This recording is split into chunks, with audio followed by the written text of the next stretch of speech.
So the story I'm going to tell you today is about how we're trying to learn how to understand viruses in the sea generally, because there's not actually much data yet about deep sea viruses.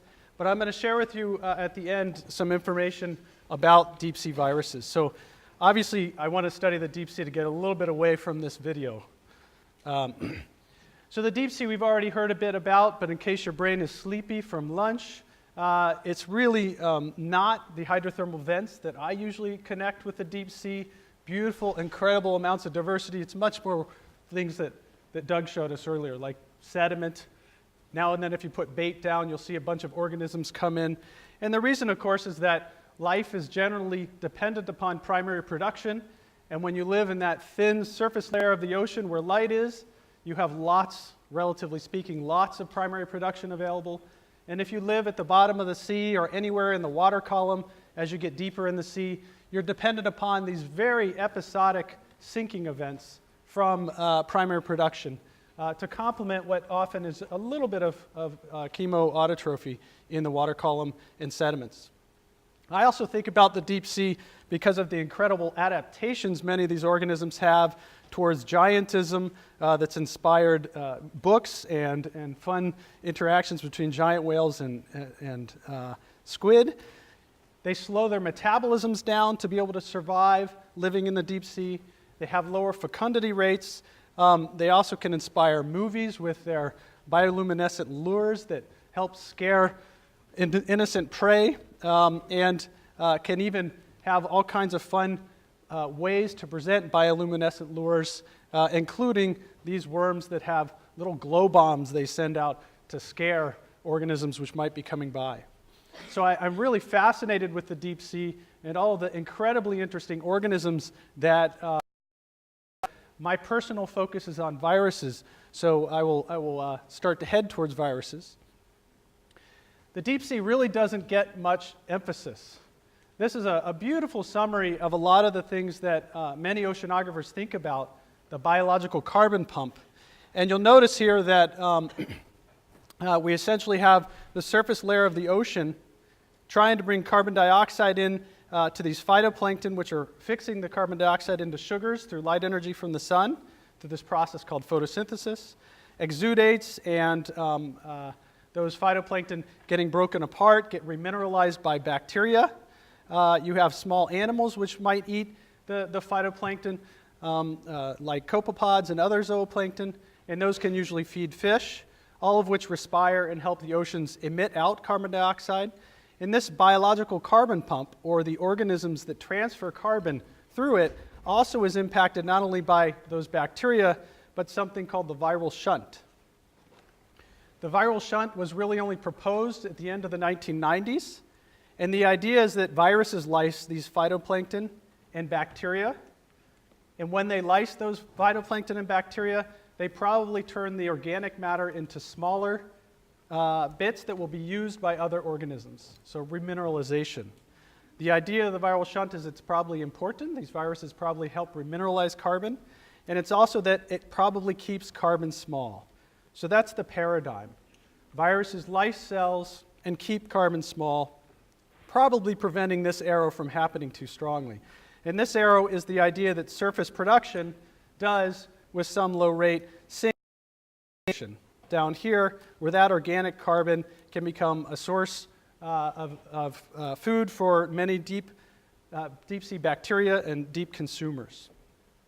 I'll just point out the deep sea doesn't get much attention. Even this plot that tries to show the connection between the surface and deep ocean is not drawn to scale. The large part of the plot is 100 meters of depth, and of course all the rest of the sea only gets a tiny little fraction. So the deep sea is really, really underexplored. I'm going to try to convince you first that it's interesting and fun to study viruses, fun in that we can finally actually say a few things. I'm going to describe to you a little bit about what viruses are out there in the surface oceans, and then I'll describe to you how we've modernized viral ecology to allow us to begin to study viruses in complicated communities. And I'm going to end with a few stories that my lab's recently been working up that I'll call deep sea virology. So if you care about the way Earth moves nutrients and energy around, then you should really care about microbes, because everything in the red box here are redox reactions largely driven by the enzymes that microbes have.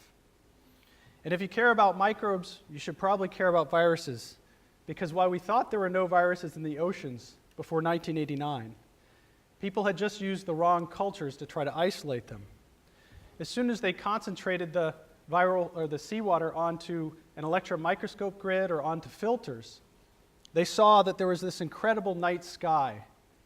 This is stained with a DNA stain, and the green tiny dots are viruses, and the green bigger dots are cells. What we learned is that there's not 0 viruses.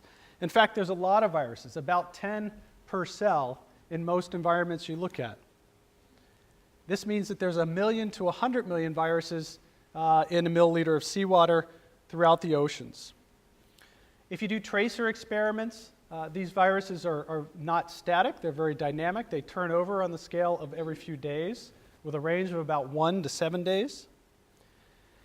If you do estimates of mortality, about 1/3 of bacteria are lysed per day.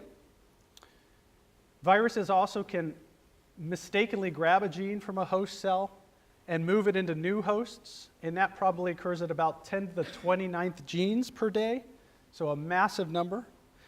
And if you look at a microbial genome or a microbial metagenome, about 3% of the DNA in those genomes or metagenomes is viral, and that can range from 0 to 18%. So this is all information from about 2 decades of research in the surface oceans. What are the viruses that are out there? Just because there were such beautiful pictures of organisms already, I'll add my organisms. Here are the bacterial viruses, or phages. You have 3 kinds, the lunar lander T4-like myovirus. You have the extensible-tailed potovirus, and the long, non-contractile, flexible-tailed cyphovirus. So these are typically the kinds of viruses you see for bacteria. When you look at eukaryotes, I will admit their viruses are much cooler. They have giant viruses. In fact, some argue that these are viruses have genomes they're bigger than smaller genomes of microbes, and they actually have so many metabolism genes that they argue they're a 4th domain of life. These are incredibly interesting. They even have their own viruses. So these particles here are actually virophage, or viruses of the larger giant viruses. You also, beyond the DNA viruses, have RNA viruses in eukaryotes. I would love to have a viral system where I got this many viruses. Each of these tiny little packaged dark spots there is a virus. And these RNA viruses tend to have very small genomes and be very small particles, and they can make tens of thousands of viral particles per cell. In my systems, I might get tens of viruses per cell. So a really different biology. And then, because I'm going to come back to it later, in the oceans, we actually know practically nothing about archaeal viruses. So viruses of archaea remain almost completely unexplored, and I'll review exactly what's known about them later. Now, I've just shown you some pictures. I'll just point out that actually, while we do know those viruses exist, if you sequence with metagenomics, or you're surveying the viral community, 90% of what you'll see, whether it's in the sunlit surface waters, which have been well studied, or the dark deep sea, is unknown. And so we've got a lot of work to do to try to understand what viruses are out there.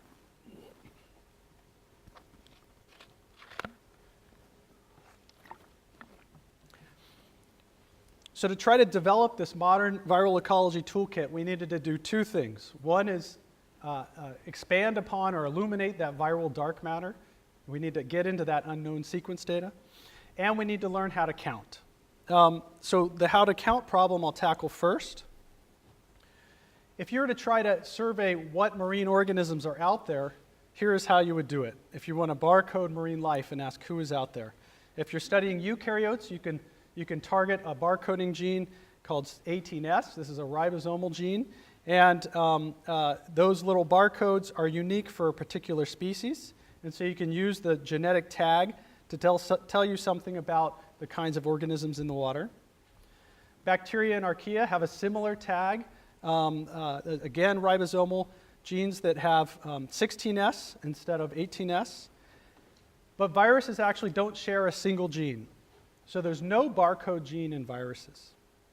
And so this meant that we had to figure out a way to survey viruses all at once without having that convenient marker we could target specifically.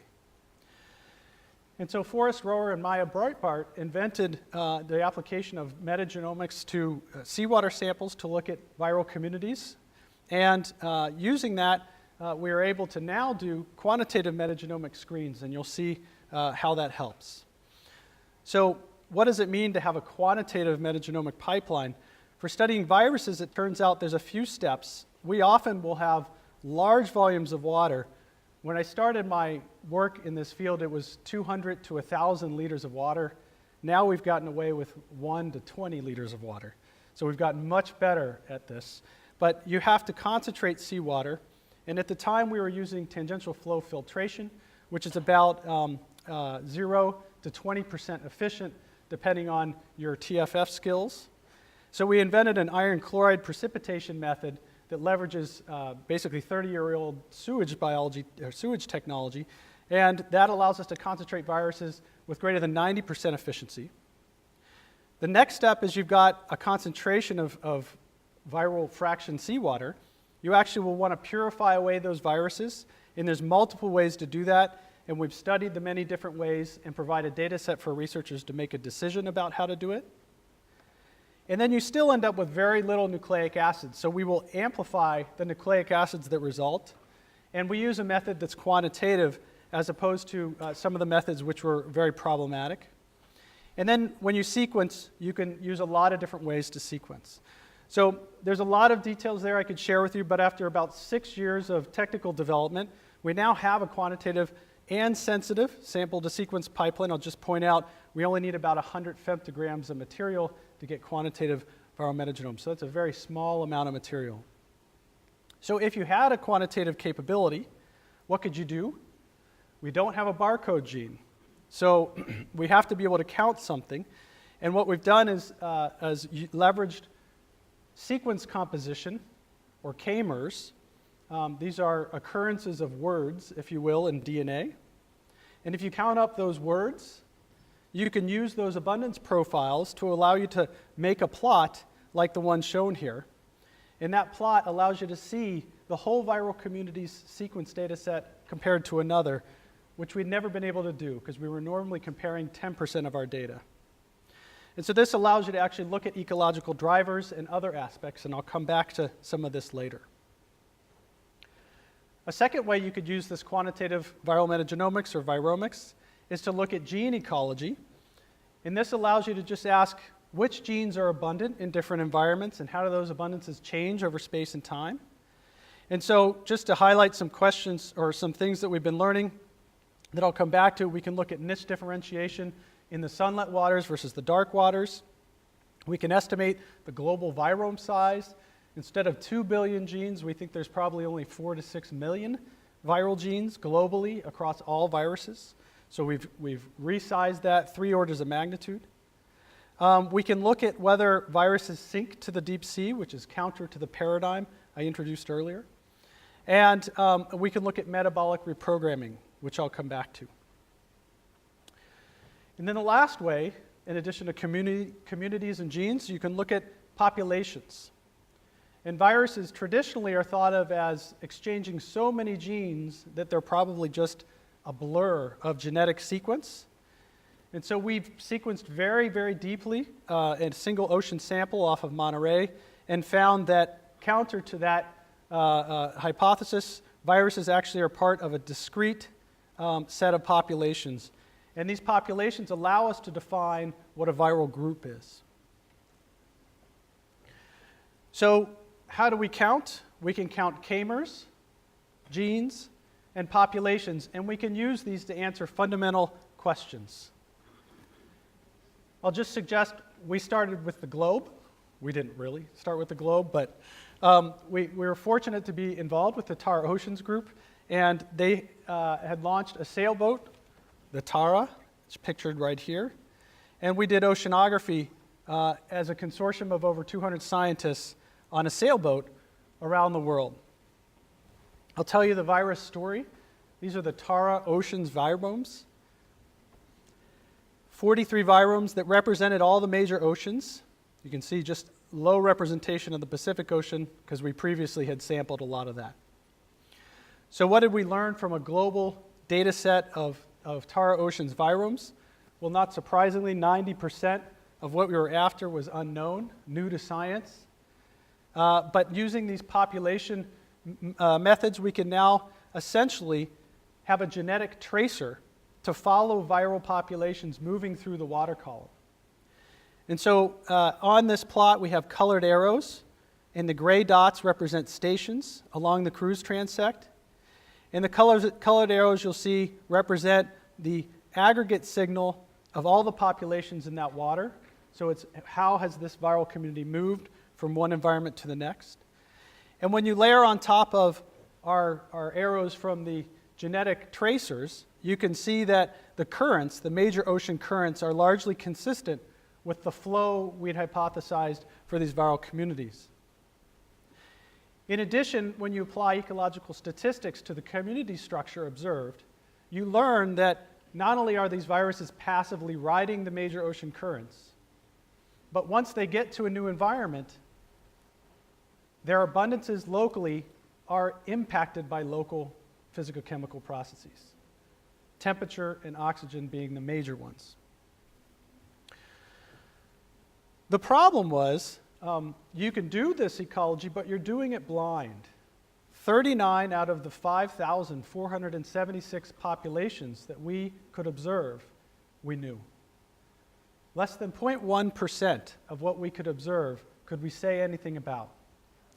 Now, we do have genomes for all these, so we can actually begin to build a genome-based understanding of each of these populations, which are major players through the global oceans, and we're doing that. But I also wanted to solve this 39 problem. It's not surprising that we don't know many of these viruses, because this is a tree of bacteria and archaea. And on that tree, I put a little tiny box colored according to the different kinds of viruses that exist. And so this is maybe about 70 or so double-stranded DNA myoviruses. And you can see there's more of other viruses. And so this bacterial group is relatively well represented with viruses in databases. Almost every other group is not, with two exceptions. So 85% of the sequenced viruses that we had out there derived from only 3 out of 45 bacterial phyla. That means 42 out of 45 bacterial phyla, we don't know about their viruses yet. So no wonder 90% of what we see, or 99% of what we see, is not known. So how could you solve this problem? Well, obviously, if you have the right hosts, you can isolate viruses for them and get new information about new viruses. So a great example is during my PhD, I studied cyanobacterial viruses. And for a good 4 years, my cyanobacterial viruses were the most abundant viruses in the oceans. And then in 1 month, Steve Giovagnoni's group took Pelagibacter, or SAR11, the most abundant heterotroph, isolated new viruses, sequenced them, and his viruses were the most abundant viruses. So I was second. And then a month later, his postdoc took another heterotrophic bacterium, SAR116, isolated viruses, sequenced them, and his were the second most abundant. So I went from first to third in 1 month, and that's okay. I decided to go the other way.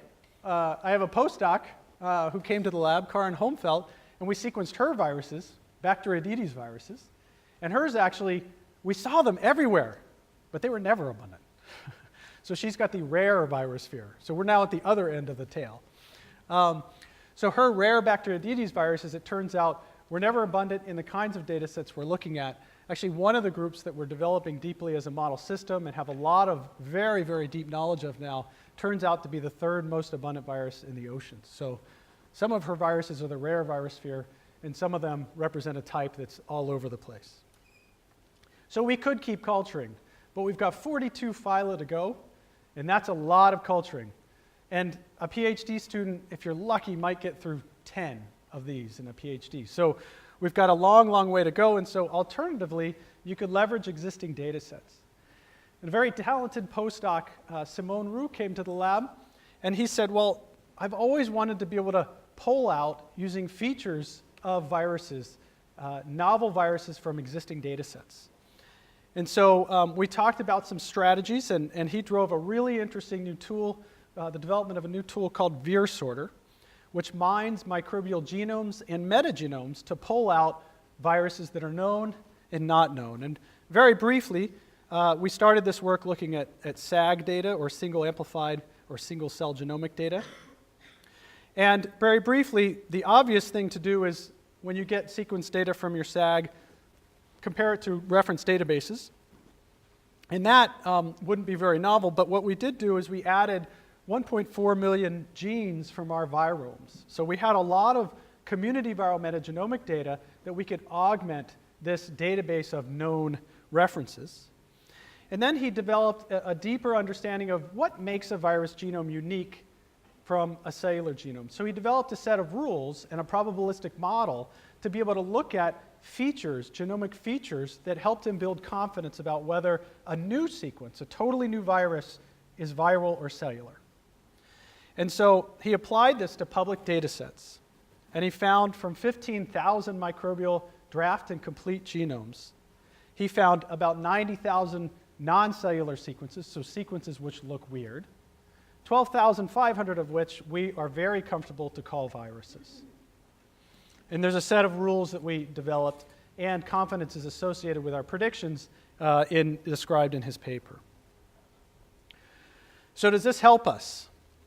This is another representation of that bacterial tree here, and this shows in gray dots that are sized according to the code at the top right, the number and representation of viral sequences across the bacteria. And what he found when he added his data are a lot more viruses. By a lot more, I mean 1,100 were known, and he added an order of magnitude more. So 90% of known viruses he added in his single study. Further, he got us well into new phyla. So there's now 14 new host phyla that have viral representation. And this is really helpful when you go back to your viral community because it helps you better annotate the unknown. So this is the Pacific Ocean virome, the Tara Ocean viromes, which are 32 and 43 data sets respectively, and at the time, the only human-related gut virome available. And what we see are we can talk about and we can affiliate to known databases about 20, maybe 25 or 30% of the data, and the rest we can't talk about much. When we add in his new VirSorter data, we can better annotate the ocean viromes by about a third and the human viromes by about 100%. Now, the reason the humans do so much better is we had just taken public data sets. We'd taken publicly sequenced microbes, which most of the sequencing is largely driven by interest in human pathogens. So the human viromes are much better annotated than the ocean viromes just due to where the microbial data came from. Now, these are also viruses which have been pulled from a host cell. So we know what hosts they infect. And that may not be too exciting to you, but that's sort of my dream. Normally, if I get a genome from the environment, I will not know where it comes from. And so this data set, which is not only large for exploring diversity, also helps us develop rules to classify viruses and to link those viruses to their hosts as follows. There's many other layers here, but I'm going to just tell you the simple version. These viruses, to be able to classify them, if you get a new genome, they don't have a barcode gene. Is it a new species? Is it a new genus? Is it a new order? Is it a new family? Is it new? And so we developed a genome and network-based approach to put these genomes all together, whether they shared a gene or not, and ask, do they cluster? And if they cluster, what does that clustering mean?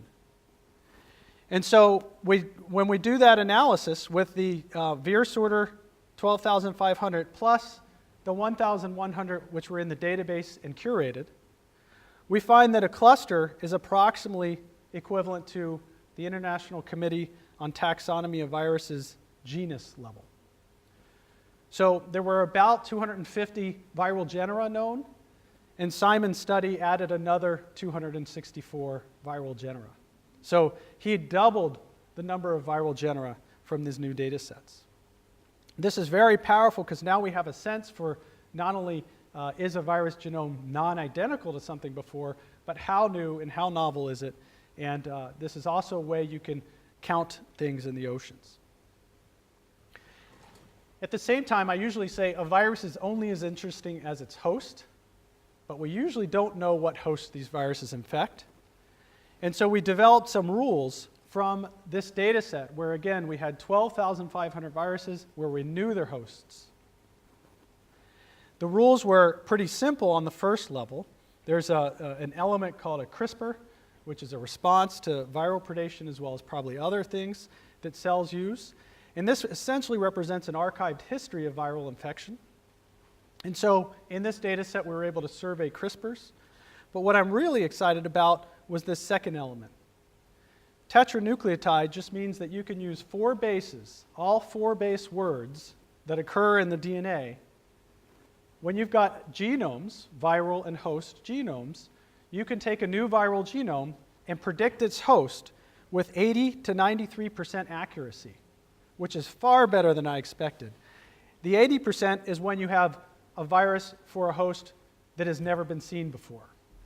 The 93% is when you have a virus for a host which we've probably studied pretty well. And so this is a powerful new way to predict and link your viruses in your genomes to a potential host. You also comfortingly know something about the accuracy of your prediction. So this is great if you've got a ton of computers and really sophisticated bioinformaticians who can do all the hard scripting work that you want to do. We got tired of hearing that. I want everyone to be able to do viral metagenomics. And so we have spent a lot of time trying to put together a community cyber infrastructure and the tools and databases needed to make inferences, biological inferences from sequence data sets. So I'm going to explain briefly. iPlant is a NSF-funded center, a $100 million funded center to help plant scientists collaborate. I went to them and said, viruses and microbes are much cooler than plants. Could we please develop iVirus and iMicrobe? Bonnie Hurwitz, who was a student with me, is now a faculty member at the University of Arizona, is collaborating with us on this. She's leading iMicrobe, and we're developing iVirus with her. And what we've done is we've leveraged the cyber infrastructure that iPlant had. In fact, it's now called Cyverse, because they're changing their name since it's no longer just plants. And this means that there's 3 kinds of compute available there. This does not cost you money. This is free to anyone. You go to iPlant and register for an account, and you can use 2 levels of compute. If you need a whole lot of compute, you can connect to the Amazon EC2 cloud and rent time on the cloud. But they support a lot of computing, at least currently until it gets oversubscribed. So what can you do there? You could assemble metagenomes, you could predict ORFs, you could annotate them. These are all part of iMicrobe. And then if you want to do virus-specific stuff, you can do the tool I just talked about, VirSorter.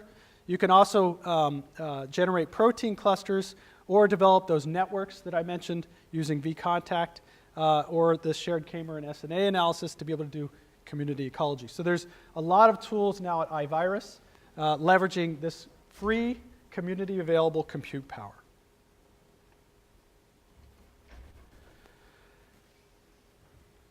So I think we're ready to dive into the deep sea.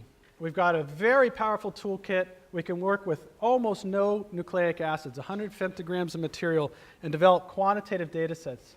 So we're going to try now to just begin to introduce some of the things we're beginning to learn about viruses in the deep sea, starting with ecological patterns.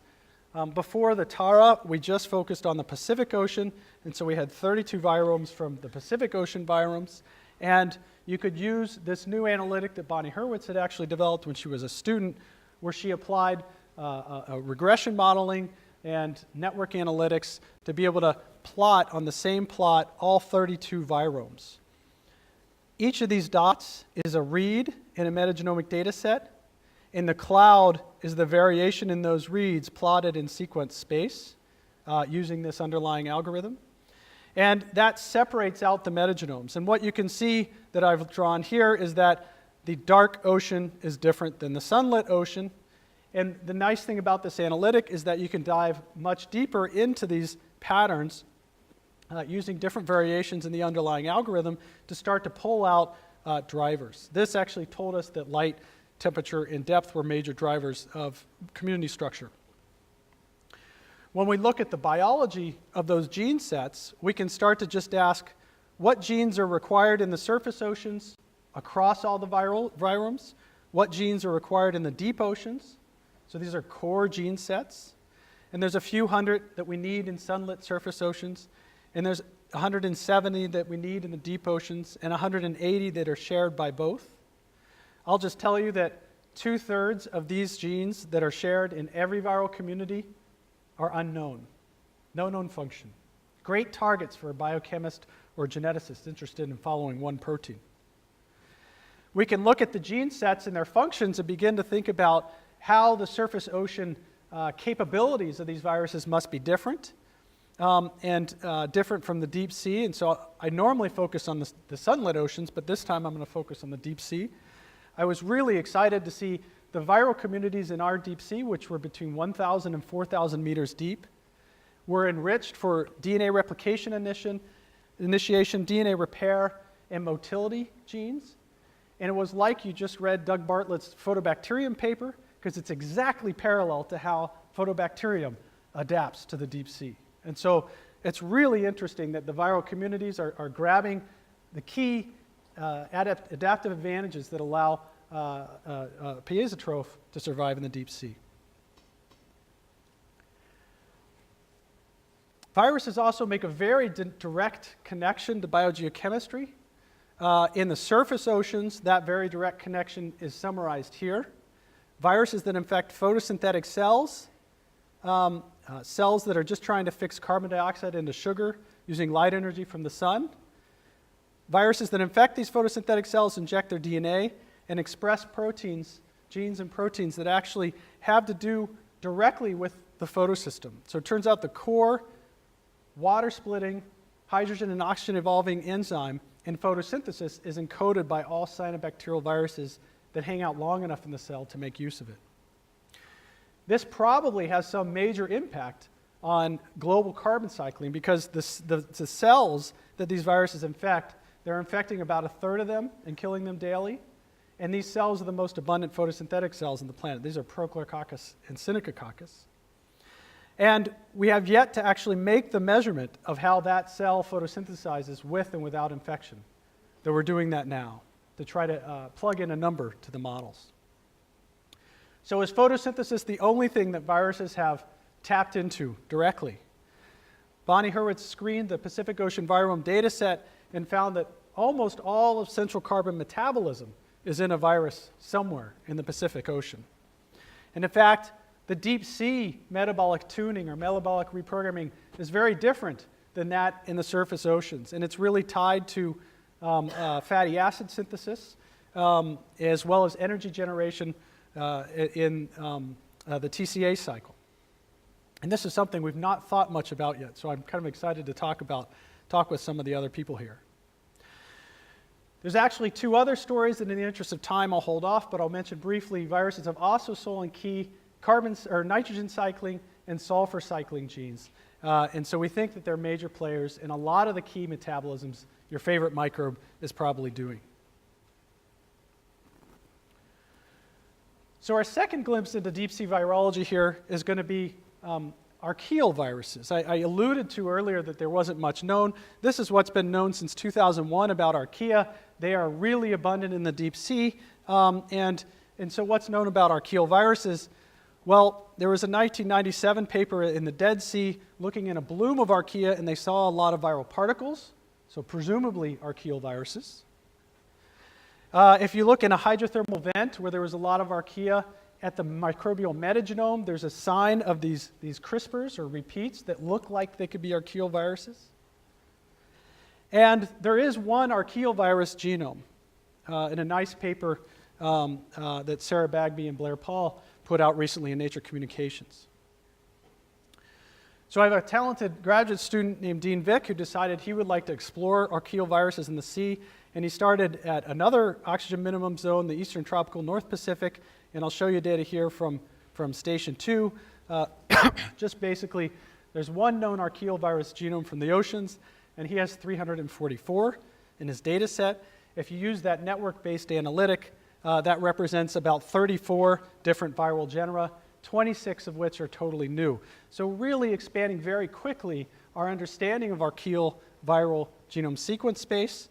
And you can quickly use that in the kind of community ecological analyses we put together. This is a slide that is under construction because these are 3-day-old data. But what you can see is that surface sunlit waters have, along the x-axis are the archaeal populations. So the abundance according to not very abundant in cool colors to abundant in red. And you can see archaeal viruses of one type are abundant in the surface waters, and archaeal viruses of another type are abundant at the oxycline, at the interface with the OMZ and surface waters, and in the OMZ. And so we're real excited now to tease those apart since we have genomes and think about what genes in those genomes could be driving viruses' interests in being in one place or another. We can also do community ecological statistics to pull apart what the drivers are of community structure, and the analyses so far suggest two things. One is that oxygen and temperature are driving archaeovirus community structure, and that the species richness is decreasing with depth. So 344 new archaeovirus genomes, and we haven't even explored some of those larger data sets yet. So the final deep sea virology story is going to be pretty deep, and it's going to try to convince you that viruses are playing a role in carbon flux that is at least underappreciated so far. We're going to go back to the Tara Oceans Virome data set and that story I showed you before about how the viruses ride the major currents. What I didn't tell you last time was that you can see here the X is viruses were also at a single station going down. And in a few areas where there's some odd oceanography going on, viruses are going up. And so most of these areas, viruses are sinking. Okay, and this made us start to think about this paradigm, or rethink the paradigm. And we actually found that Marcus Weinbauer, about a decade ago, had been thinking along these lines too, but there was very little data to make anyone really think about it. So here's what the paradigm is. Bacteria or phytoplankton are lysed by viruses, and that makes small stuff, small particulate organic matter, that then gets recycled by, remineralized by heterotrophs. This is the viral shunt I introduced in the beginning. We think this is not occurring. Instead, we think that when the cells are lysed by the viruses, they actually do this in a way such that aggregates are formed. And in those aggregates, viruses must go along for the ride and sink. And so the viruses are riding these aggregates into the deep sea. And if you look at some data from other studies, Parada et al. Had shown in 2007 that picoplankton production and picoplankton abundance decrease, as does viral abundance, but viral abundance decreased a little bit less, suggesting that there might be an influence of viruses sinking. And we also know that sediments have 20 times more viruses than overlying waters, and the thinking is that it's not due to local production. So could viruses really sink? Obviously via aggregates is the way they're doing it, but is this really a possibility? Again, I was very fortunate to be part of this Tara Oceans group, and they had the global data sets that were not only interesting for the kinds of diversity studies I mentioned focused on viruses, but also were interesting for putting things together. Specifically, to use the distributions and abundances that you infer from genes and try to link those to ecosystem fluxes. And so I think this is one of the early, if not only, examples of true genes to ecosystems modeling to test or make predictions. So these are the data that they had for ecosystem flux. They used an underwater video profiler to count organisms around the oceans and then make a calculation of what that meant carbon flux looked like according to this scale from 0 to 20 milligrams per meter squared per day. and you can see the actual cruise tracks and dates and the extrapolated flux. When we used all the genetic data that the Tara Oceans group had added, plus all the imaging data, we were able to get a look at which organisms best predicted this ecosystem carbon flux. And I was so excited to see that viral abundance best predicted. In fact, it predicted 89% of the carbon flux. It did better than any of the eukaryotic or prokaryotic organisms. And further, when they looked at the particular groups that were the major players within the viruses or the prokaryotes, Synechococcus and cyanobacterial viruses were the major drivers. So maybe cyanobacterial viruses are fun again. As well, the nice thing about having all this metagenomic sequence data is you can also begin to make metabolic functional comparisons. And so we looked at and asked, are there subnetworks within the larger network of metabolic genes or functional genes that best predict carbon flux? And there are two subnetworks which did a really good job. And one of them in particular was predicted 89% again of the carbon flux, and it was predominantly bacterial and viral genes. And if you think about what their functions were, they're clearly helping aggregate. So it looks like this genes to ecosystems modeling is pointing the finger right at the viruses as being a major way to aggregate cells and sink them out of the water column, as they predict 89% of the carbon flux. And I should mention, this is open oceans, so this is not counting much, if any, coastal ocean data. So we took this one step further to just look back at our data. We now have a global oceans virome. This is unpublished work. Instead of 43, it's 104, and instead of just surface oceans, it represents the deep ocean in a significant way. And just a very simple analysis was to ask, do we see the same? We've got thousands of viral populations we're looking at. Do we see the same viral populations in the surface versus deep waters? And what we saw is there's a huge overlap between the mesopelagic and surface waters, and that was about 75% of the populations. And then a much smaller overlap between the bathypelagic and the surface waters. And that's consistent when you think about it of a source from the surface waters of viruses either on particles directly or infecting particle-associated microbes, traversing through the ocean. Eventually those aggregates may break up and release the viral particles, or the particle-associated bacteria may be lysed, and those viruses are released. So at this point, we're thinking of revising the viral shunt paradigm from keeping carbon small to maybe predominantly helping aggregate lysed cells and sink them out of the water column. We're actually now using another talented postdoc in the lab, Sherry Floge, who's collaborating with Bigelow scientists to quantify very carefully using some sophisticated new technologies the viral shunt in natural communities. So she's going to try to put some numbers on this real soon. So what I've tried to express to you is that viruses are these nanoscale entities with global scale impacts. I specifically told you that there's a whole new way to study viral ecology. You can study genes, and I mentioned that we can estimate the global virome. We can look at niche differentiation. We can look at how viruses reprogram cells, including key metabolisms we all might care about. We can study populations and communities and get an idea of the global viral ecology and ecological drivers of community structure. And I particularly focused a lot on how viruses may be modulating carbon flux to the deep sea. I emphasized as well that there's a lot of viral unknown, but we're rapidly covering it through tools like VirSorter, and those tools are now being made on free, large-scale computing opportunities through iVirus. I've tried to thank people as I went along. They're thanked again here, and highlighted in bold in particular are some of the people particularly involved in the work from the lab. Early on, I was a young faculty, and the Joint Genome Institute and the Moore Foundation were very kind to me. So I want to really be thankful to these non-traditional funding sources that help make wild ideas come true. Thanks for your time.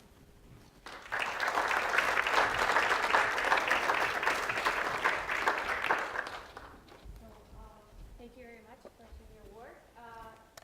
We have time for questions. So.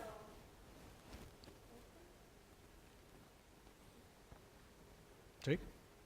Do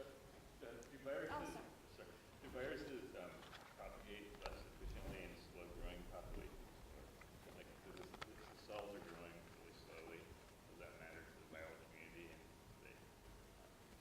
Yeah, there's a lot of good lab-based work looking at how fast cells grow and how that impacts viral productivity, and it certainly plays a role. The slower cells grow, viruses do one of two things. They may actually hang out as a temperate virus, as a prophage if they're a temperate virus, or they may actually adjust their burst size, and that's really happens through selection. And so there's a playoff there, and they certainly respond to host growth rates. Yes? How or which kind of information do you use to prediction the host and virus? How can you know that certain host is a potential host for an virus? Yeah, so how do we link the virus to the host? In that data set, we had pulled viruses from microbial genomes. And so we knew the virus was either a prophage, an extrachromosomal prophage, or internal, or an infecting virus. So we knew it infected that host.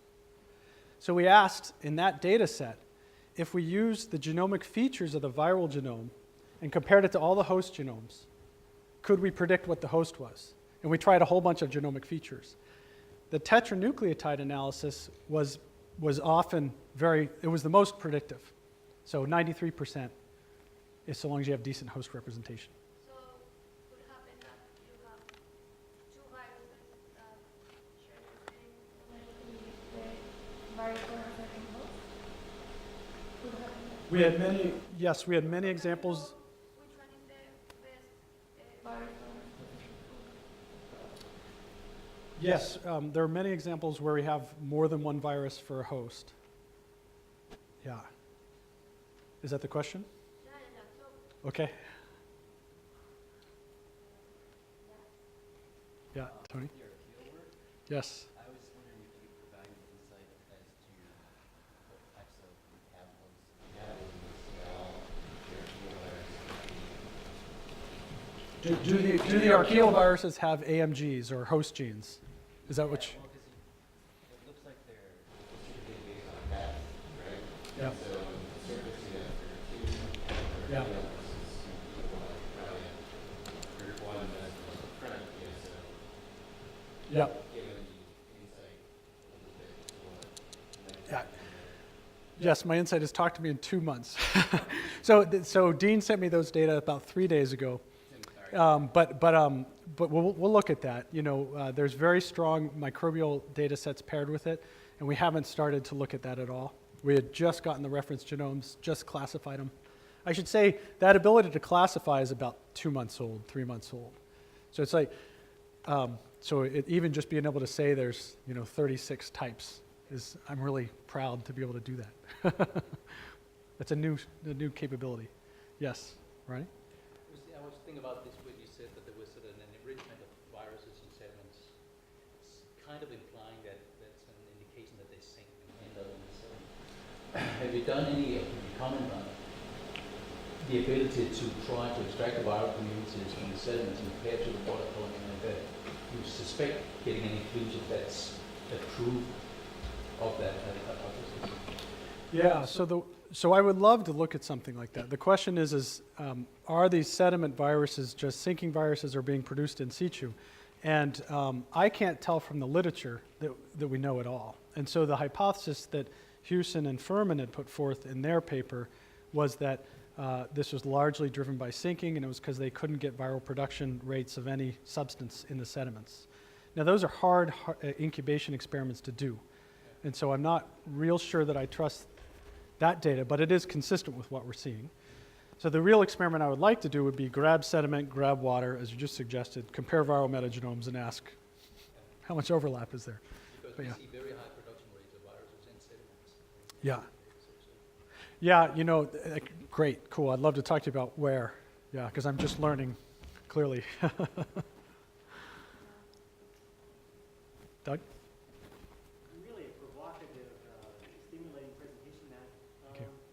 Towards the end, you mentioned that there's this striking correlation between viral productivity and looking at carbon flux. And you made the connection to Synechococcus and its phage, which surprised me because I would have thought the connection, because you're focusing on open ocean samples, that it would be Prochlorococcus, not Synechococcus. So were you surprised? Well, I grew up in a Prochlorococcus lab, so Yeah. I was also surprised. You know, the data set should have seen a Prochlorococcus signal, and it didn't. And it is clearly, as in probably 5-fold more important than any other taxa in both the viral and the prokaryote data set. These are the major players. So, and the databases are strong enough now that I don't believe it's sort of a sporadic database issue. I think there's a real signal there, and it probably has to do with Prochlorococcus maybe being less viral productive, and Synechococcus, when it is able to grow, being more active. And I haven't thought much about it yet, but it would be interesting for someone to explore.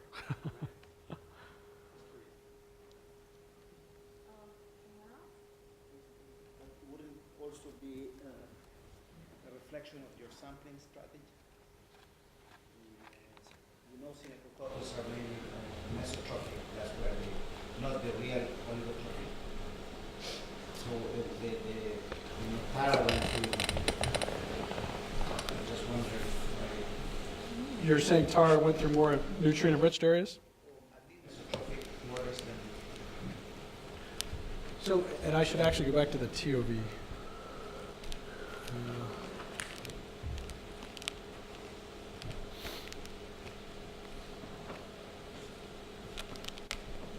So those are the samples that we looked at, these guys. But yeah, I mean,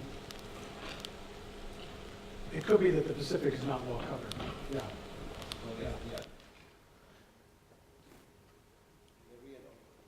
We actually have the new data set, and we're running that through the same set of analytics. So maybe in a month or two, I can say, oh, forget everything I said about Synechococcus. Given this data set, that's the signal.